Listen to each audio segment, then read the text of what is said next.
مش هاي احنا بدنا نضمن المقبرة اذا بدنا نشوف على المقبرة طب لا لسه Aharon Halifa, ex-kepala intelijen Israel, membongkar fakta pilu di balik genosida di wilayah Gaza, Palestina. Ia mengatakan 50 warga Palestina wajib mati untuk menggantikan satu orang Israel yang tewas selama perang. Aharon Halifa, ex-kepala intelijen Israel, membongkar fakta pilu di balik genosida di wilayah Gaza, Palestina.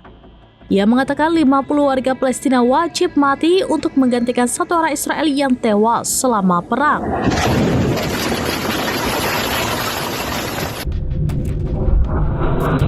Sejak 7 Oktober 2023, militer Israel jual beli serangan dengan kelompok militan Palestina Hamas. Hamas pertama kali melancarkan serangan besar-besaran dari jalur Gaza ke wilayah selatan Israel. Serangan ini dikenal sebagai Operasi Banjir Al-Aqsa. Kembali ke pernyataan Aharon Halifa, ia menegaskan pihak Israel tidak peduli warga yang harus mati meskipun berasal dari kalangan anak-anak. Aharon Halifa melaporkan jumlah korban tewas di Gaza menurutnya lebih dari 50.000 orang. Ia dalam kesempatannya juga menyinggung banyak pemimpin dan media Israel menggunakan retorika genosida terhadap warga Palestina sejak serangan Hamas pada tanggal 7 Oktober. Termasuk menggambarkan mereka warga Palestina sebagai hewan manusia dan menyuruhkan penghancuran total Gaza dan pembersihan etnis. Aharon Halifa menekankan kampanye pembunuhan massal yang melibatkan anak-anak ilegal menurut hukum internasional. Masih dikutip dari The Guardian, Aharon Halifa merupakan mantan intelijen militer Israel.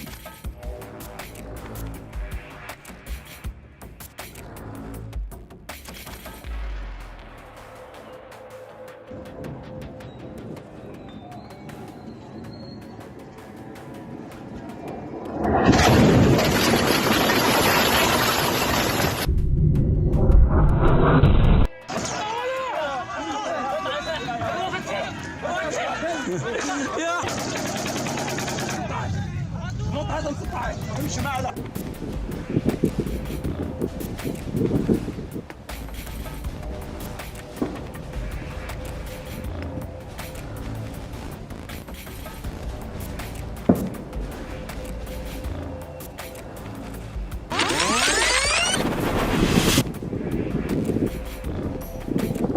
Demikian informasi terkini Saudara Alun, saksikan terus beragam informasi lainnya. Coba like dan share seluruh akun serambinews.com.